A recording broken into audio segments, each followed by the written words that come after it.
তোমরা যারা ক্যালকাটা ইউনিভার্সিটির আন্ডারে 6 সেমিস্টারের ছাত্রছাত্রী আছো এবং তোমাদের এডুকেশন অর্থাৎ শিক্ষাবিজ্ঞান সাবজেক্টে অনার্স আছে, তোমাদের জন্য আজকের ক্লাসটা খুবই গুরুত্বপূর্ণ।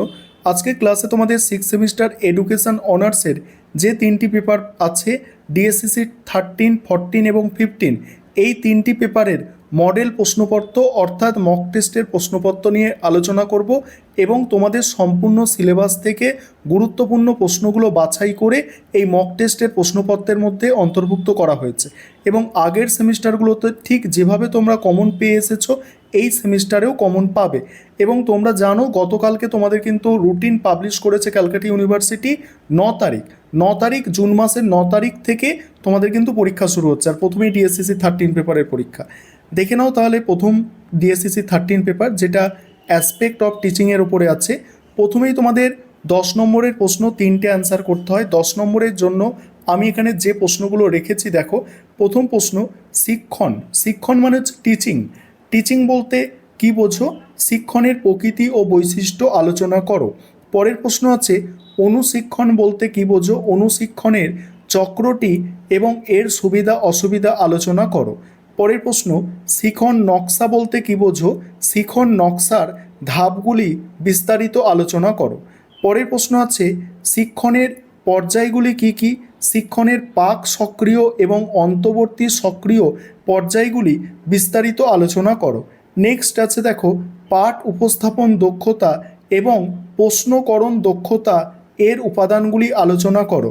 এটা গেল তোমাদের 10 নম্বরের প্রশ্ন। এবারে 5 নম্বরের প্রশ্ন দেখো, 5টা প্রশ্নের অ্যান্সার করতে হয়। প্রথম প্রশ্ন আছে, শিক্ষণ ও শিখনের মধ্যে পার্থক্য।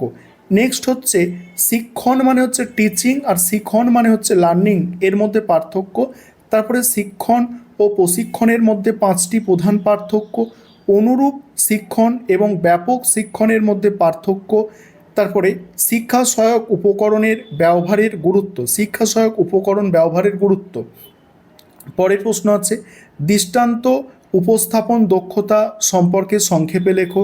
নেক্সট আছে, শিখন নকশার যে কোনো 5টি গুরুত্ব বা প্রয়োজনীয়তা উল্লেখ করো।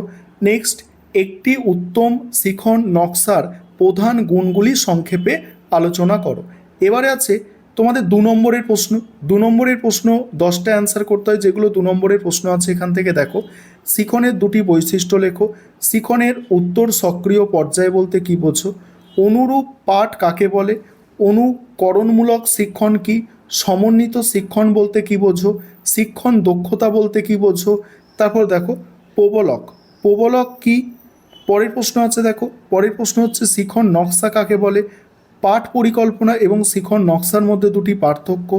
তারপরে নিমিত্তবাদী দৃষ্টিভঙ্গিতে শিখন নকশার একটি সুবিধা উল্লেখ করো। এবারে আছে দেখো, এবারে তোমাদের আছে যে পরের যে পেপারটা আছে ডিএসসিসি 14 পেপার, এই পেপারের মডেল প্রশ্নপত্র বা মক টেস্টের প্রশ্নপত্র আলোচনায় আসবো। তার আগে একটা বিষয় তোমাদের বলার আছে, তোমাদের 6 সেমিস্টার এডুকেশন অনার্সের যে 3টে পেপার আছে এই 3টে পেপারেরই স্টাডি মেটেরিয়াল অর্থাৎ পিডিএফ নোটস আমাদের রেডি আছে। তোমরা যদি কেউ পিডিএফ নোটস অর্থাৎ স্টাডি মেটেরিয়াল পারচেস করতে চাও, স্ক্রিনে দেওয়া নম্বরে যোগাযোগ করতে পারো। এবং আমাদের স্টাডি মেটেরিয়ালের কোয়ালিটি জানো, অনেক ভালো কোয়ালিটি মেনটেন করে লেখা হয় এবং তার সঙ্গে এত গুছিয়ে লেখা আছে, তোমাদের পরীক্ষার আগে যে কদিন সময় আছে এই কদিনও যদি ভালো করে পড়া যায় তাহলে কিন্তু তোমরা একটা ভালো নম্বর পেয়েই পাস করবে। যাই হোক, যাদের প্রয়োজন আছে তোমরা যোগাযোগ করবে। আর বাকি 2টো পেপারের মক টেস্টের প্রশ্নপত্রটা দেখো। এটা DSCC 14 paper, management in education পেপারটার নাম। এখানে প্রথমেই 10 নম্বরের যে প্রশ্নগুলো আছে দেখো। প্রথম প্রশ্ন আছে, শিক্ষাগত ব্যবস্থাপনা বলতে কী বোঝো? শিক্ষাগত ব্যবস্থাপনার পরিধি ও গুরুত্ব বিস্তারিত আলোচনা করো। পরের প্রশ্ন আছে, ব্যবস্থাপনা প্রক্রিয়া বলতে কী বোঝো? লুথার গুলিক প্রদত্ত ব্যবস্থাপনার কার্যাবলী বিস্তারিত আলোচনা করো। নেক্সট আছে, নেতৃত্ব বলতে কী বোঝো? নেতৃত্বের বিভিন্ন ধরনগুলি বিস্তারিত আলোচনা করো। পরের প্রশ্ন, উত্তম ব্যবস্থাপনার বৈশিষ্ট্যগুলি কী কী? একটি শিক্ষা প্রতিষ্ঠান পরিচালনায় উত্তম ব্যবস্থাপনার ভূমিকা লেখো। পরের প্রশ্ন, নেতৃত্বের বৈশিষ্ট্যমূলক তত্ত্ব সমালোচনা সহ আলোচনা করো। এবারে 5 নম্বরের প্রশ্ন দেখো। 5 নম্বরের প্রশ্ন, প্রথম প্রশ্ন আছে, শিক্ষাগত ব্যবস্থাপনার সংজ্ঞা দাও এবং এর লক্ষ্য সংক্ষেপে লেখো। পরের প্রশ্ন হচ্ছে, সংগঠন ও ব্যবস্থাপনার মধ্যে যে কোনো 5টি পার্থক্য লেখো। নেক্সট, শিক্ষাগত ব্যবস্থাপনায় গণতান্ত্রিক নীতিটি সংক্ষেপে আলোচনা করো। পরের প্রশ্ন, ব্যবস্থাপনা প্রক্রিয়ায় পরিকল্পনা এর গুরুত্ব সংক্ষেপে লেখো। টিকা হচ্ছে কর্মী সংস্থান। শিক্ষার নিয়ন্ত্রণ এর তাৎপর্য, শিক্ষার নিয়ন্ত্রণ এর তাৎপর্য কী? পরের প্রশ্ন, স্বৈরতান্ত্রিক নেতৃত্ব ও গণতান্ত্রিক নেতৃত্বের মধ্যে পার্থক্য। পরামর্শদানমূলক বা মুক্ত নেতৃত্ব সম্পর্কে টিকা লেখো। এবার 2 নম্বরের প্রশ্ন 10টা থাকে। 2 নম্বরের যেসব প্রশ্ন সাজেস্ট করা হয়েছে দেখো, এখানে প্রথম প্রশ্ন আছে উত্তম ব্যবস্থাপনার দুটি বৈশিষ্ট্য লেখো। সংগঠন বলতে কি বোঝো? তারপরে আছে দেখো পিওএসডি সিওআরবি এর ধারণাটি কে দিয়েছেন, এর পূর্ণরূপ কী? তারপরে শিক্ষাক্ষেত্রে সমন্বয় সাধন এর দুটি প্রয়োজন লেখো। শিক্ষাগত ব্যবস্থাপনায় পেশনা বলতে কি বোঝো? নেতৃত্বের একটি সংজ্ঞা দাও। গণতান্ত্রিক নেতৃত্ব কাকে বলে? নেতা ও ব্যবস্থাপকের মধ্যে দুটি পার্থক্য লেখো। নেতৃত্বের আচরণগত তত্ত্ব এর মূল কথা কী? আধুনিক শিক্ষাগত ব্যবস্থাপনার দুটি পরিধি উল্লেখ করো। এবারে তোমাদের শেষ যে পেপার, অর্থাৎ দেখো management and evaluation in education 2, এটা হচ্ছে তোমাদের ডিএসএসসি 15 পেপার। এই পেপারে তোমরা মক টেস্টের প্রশ্নপত্রটা এবারে দেখো।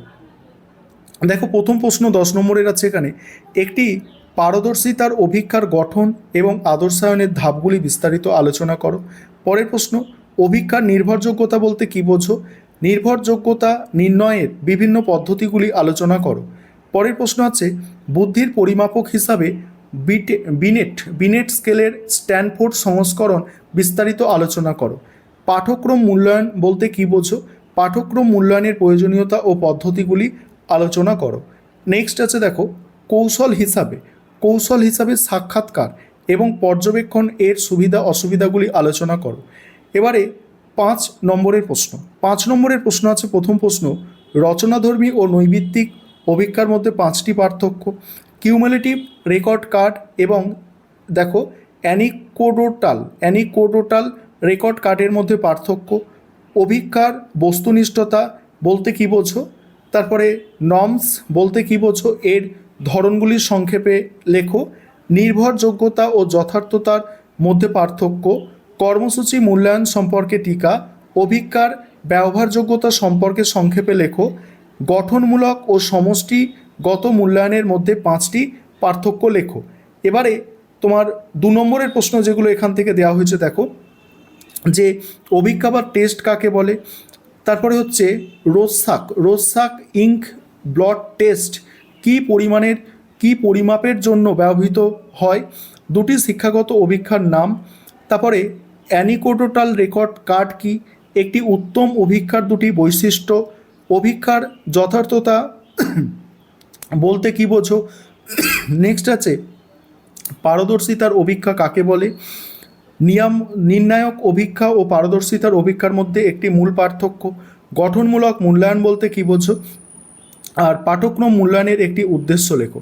এই হচ্ছে তোমাদের কমপ্লিট 3টি পেপারের মক টেস্টের প্রশ্নপত্র।